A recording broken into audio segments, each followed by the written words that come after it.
যত সভাপতি হোক আর সেক্রেটারি হোক, যত রাজনীতির যত নির্বাচন হোক, এইটা আর কখনো পরিবর্তন হবে না। এই জায়গাটাতে সবাই হচ্ছে যার যার নিজের জন্য এই জায়গাতে আসে, নিজের ব্যক্তিত্বের জন্য বা ধরেন নিজের প্রয়োজনের জন্য এই জায়গাকে ইউজ করছে। কেউ প্রপারভাবে কাজে ইউজ করছে না, এটা আসলে বাস্তবতা। তো সেক্রেটারিয়েট সভাপতির মধ্যে এখন আগে যিনি ছিলেন নিপুণও ছিল, তো উনি তো এখন বাদ হয়েছে।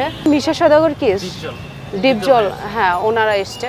তো আমার মূলত কথা যেই আসুক, আর এটা তো রাজনীতির জায়গা নয়, এটা পলিটিক্যাল প্রতিষ্ঠান নয়, এটা হচ্ছে শিল্পী গড়ার প্রতিষ্ঠান। এখানে নিত্য নতুন শিল্পী তৈরি হবে, ভালো কাজ উপহার দিবে, ভালো হল হবে, ভালো গল্প তৈরি হবে, এগুলা। কিন্তু এখানে পলিটিক্সের কোনো ওয়ে আমি দেখতে পাচ্ছি না। যেহেতু একটা সংগঠন হয়েছে, ভালো কথা, যেন ভালো কাজ হয়, সেটাই আমার চাওয়া। আপনি কতগুলো শিল্পী গড়তে দেখেছেন এই সমিতিতে? আমি দেখিনি একটাও শিল্পী গড়তে। আগে ছিলেন মান্না, উনি ছিলেন নাকি, এরপরে সাকিব খান আসছে। মান্না মারা যাওয়ার পরে নাকি সাকিব খান আর কি জনপ্রিয়তা পেয়েছে। তো আসলে আমি তো জানি না, তখন ছোট ছিলাম। যতটুকু জেনেছি যে মান্না উনি মারা যাওয়ার পরে সাকিব খান এসেছেন। তো এরপরে তো আমি কোনো একটা জনপ্রিয় নায়ক আমি দেখি নাই, বা শাবনূর জনপ্রিয় কোনো নায়িকাই দেখি নাই, ঠিক আছে। তো আসলে মানে প্রতি বছর একটা নতুন করে জনপ্রিয় একটা একজন অভিনেত্রী তৈরি হওয়া দরকার এই প্ল্যাটফর্মে। এই শুধু রাজনীতির খেলা, এটা আসলে ঠিক না। যেমন আমি রিসেন্টলি একটা সাক্ষাৎকারে আমি আমিন খান, একজন হিরো, তো আমি ওনার কাছ থেকে শুনেছি, উনি বলছে যে এই জায়গায় যতই পলিটিক্স হোক, যতই কিছু হোক, যত সভাপতি হোক আর সেক্রেটারি হোক, যত রাজনীতির যত নির্বাচন হোক, এইটা আর কখনো পরিবর্তন হবে না। আসলে সেটাই তো দেখতে পাচ্ছি। সত্য কথাই উনি বলেছে যে এই জায়গাটাতে সবাই হচ্ছে যার যার নিজের জন্য এই জায়গাতে আসে, নিজের ব্যক্তিত্বের জন্য বা ধরেন নিজের প্রয়োজনের জন্য এই জায়গাকে ইউজ করছে। কেউ প্রপারভাবে কাজে ইউজ করছে না, এটা আসলে বাস্তবতা। ব্যবসা শুরু করার পর মানে কেমন চলছে আসলে আপনার দিন এখন, এই বিষয়টা নিয়ে আমরা শুরু করি।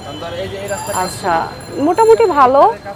আর হচ্ছে রিসেন্টলি যে পরিমাণ গরম পড়তেছে এখন, আসলে বাঙালিরা আসলে একটু অনেকে বুঝে না বিষয়টা, যে গরমে আসলে ঠান্ডার প্রতি সবাই ঝুঁকছে, কিন্তু গরমে আসলে গরমটা খাওয়া উচিত। ইভেন মানে আমার চা খেতে হবে এমন কোনো কথা না, আমি সেভাবে বলছি না, মানে গরম খাবে প্লাস হচ্ছে নর্মাল পানি খাবে, ঠিক আছে। তো এইটাই আর কি। আর বিজনেসের বিষয়টা গরমকালে এখন চাটা একটু খুবই কম আর কি টানছে সবাই। অনেকে অনুপ্রাণিত হয়ে চায়ের দোকানের দিকে ঝুঁকছে, তো এই বিষয়টাকে আপনি চায়ের দোকান না, হয়তো অনেকে অনেকভাবে অনেক আর কি স্টল দিচ্ছে। কেউ হচ্ছে চায়ের দোকান দিচ্ছে, কেউ বা অন্য দোকান দিচ্ছে। আমাকে অনুসরণ করে যদি কেউ হচ্ছে কাজ করে হালালভাবে, সো আমি তো অবশ্যই এটা আর কি ভালো মনে নিব। ইভেন হচ্ছে আমার খুবই ভালো লাগবে, যে ভালো লাগার বিষয় যে আমাকে দেখে অনেকে বিজনেস করছে বা কিছু মেয়েরা সবাই, মানে মেয়ে ছেলে সবাই, যে যারা বেকার বসে আছে, যারা অন্য কাজে আর কি এডিক্টেড হয়ে যাচ্ছে, তারা কাজে ফোকাস দিচ্ছে। তো এতে তো হচ্ছে আমার আনন্দ পাওয়ার কথা বা কিছু। আপনার পার্শ্ববর্তী যে দোকানগুলো, আপনার ব্যবসার কারণে তাদের উপর কোনো প্রতিক্রিয়া বা ইফেক্ট পড়ছে কিনা? প্রতিক্রিয়া কেন হবে, কারণ আমি তো তাদের কাস্টমারদেরকে বলি না যে আপনারা ওই দোকান ছেড়ে আপনারা এই দোকানে আসুন। আর রিজিকের মালিক হচ্ছে আল্লাহ। সো আমার দোকানে যদি কাস্টমার আসবে, আর না হলে তাদের দোকানে যাবে, এইটা নিয়ে আসলে হিংসে করলে কখনো মানুষ আসলে এগিয়ে যেতে পারবে না। তো আমরা আসলে সবাই দিন শেষে মানুষ, সো সবাই মিলেমিশে থাকবো, এটাই হচ্ছে মানে আমার চাওয়া।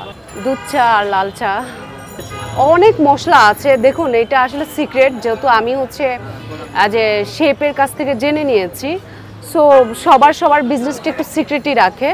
তবে আমি মনে করব যে কাজটাই করবে না কেন, যে কোনো জিনিস একটা কোর্স আছে বা তার কাছ থেকে শিখে নেওয়ার বিষয় আছে, তারপর সে কাজ স্টার্ট করবে। তো আমি আসলে দুই রকমের চা না, আমি অনেক রকমের চাই বানাইতে পারি। তো আমার এই জায়গা অনুযায়ী আমি এই দুই রকমের চাটা স্টার্ট করেছি। অনেকে অনেক কথা বলছে, তো আসলে ওই সব কথাকে আমি কখনোই ইম্পর্টেন্সই মনে করছি না। হচ্ছে দেখুন, আমরা দিন শেষে কিন্তু আমরা সবাই মানুষ, আর দিন শেষে আমরা কিন্তু এই দেশের নাগরিক। সো ক্ষমতা কম বেশি সবাই নিয়েই কিন্তু চলাফেরা করে, আর আমরা কেউ হচ্ছে ভাইসা আসি নাই, ঠিক আছে, বাংলাদেশে। হ্যাঁ, এখন পাওয়ার সব জায়গায় চলে না, ঠিক আছে, আর আর সবাই চাইলে সব জায়গায় পাওয়ার দেখাইতেও পারে না। হ্যাঁ, এটা হওয়া উচিত। তো অনেকে বলছে অনেক কথাই, আসলে আজ পর্যন্ত এগুলোর আমি ফেস টু ফেস হইনি।